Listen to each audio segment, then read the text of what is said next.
今日講咧就風暴爐加油爐等於戶外嘅煮食神器。咁咧呢個神器今日就係做煮飯。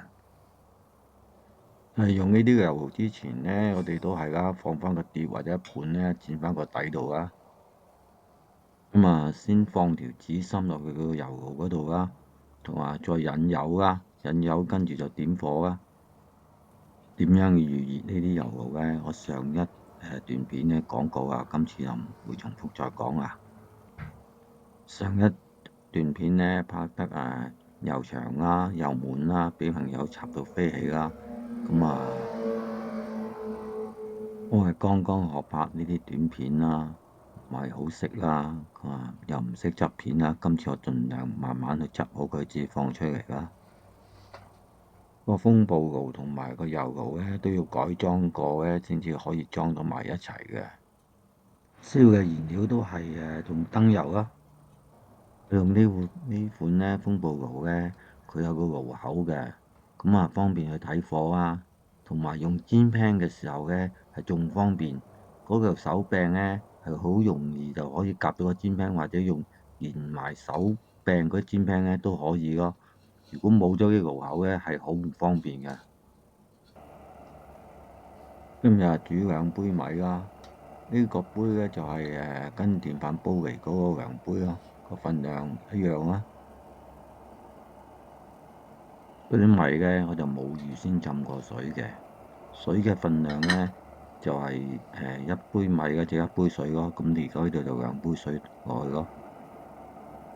啲水咧就跟你嗰個食啲飯啊、軟啊、硬啊，同埋啲米受唔受水啊，再調節一下咯。用中火煮15分鐘左右啦，睇下收唔收水啦。再時間慢慢再調節一下啦。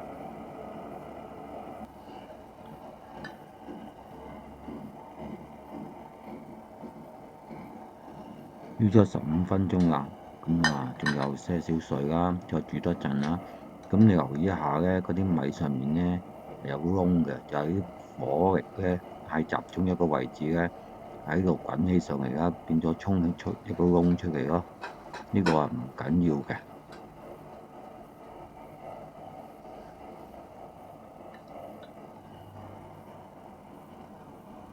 煮多咗2分鐘啦，而家啲米咧全部收晒水㗎啦。而家咧喺爐面度咧加塊隔火板上去嘅，目的就係咧將啲火咧啲熱力咧就平均啲嘅。因為咧呢啲油爐咧火力太集中個位咧，如果再燒咧就會燶飯㗎啦。加落去咧擋住啲火咧，等啲熱力咧均勻喺個煲底嗰度受熱。收細火咧，再煮5分鐘就熄爐。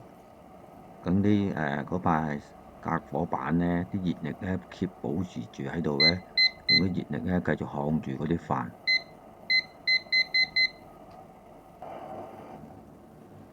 睇下啲火係咪完全熄晒先。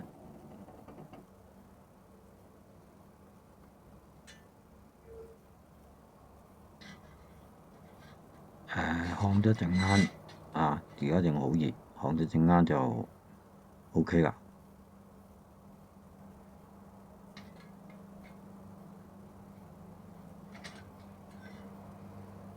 睇下煮成點啦。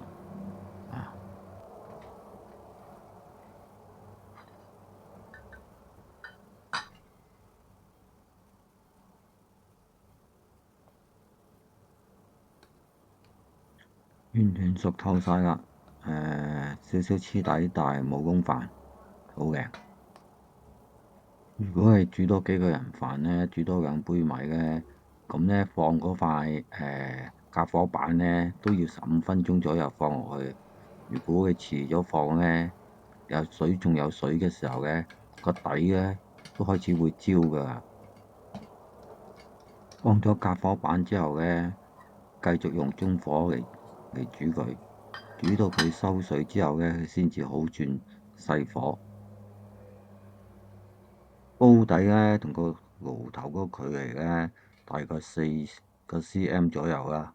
大概嘅寸半啦，寸半啦，誒左右啦。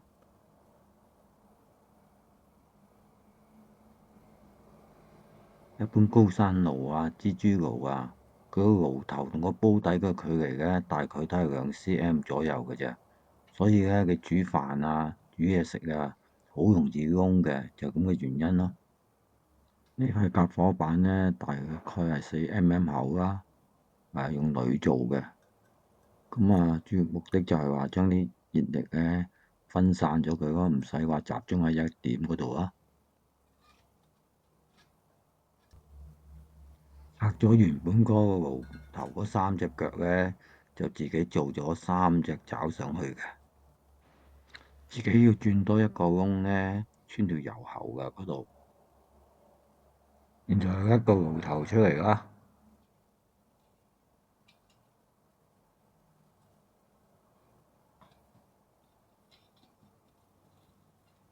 ，3個鈎仔咧扭返向裏邊咧，就可以甩到個爐頭啦。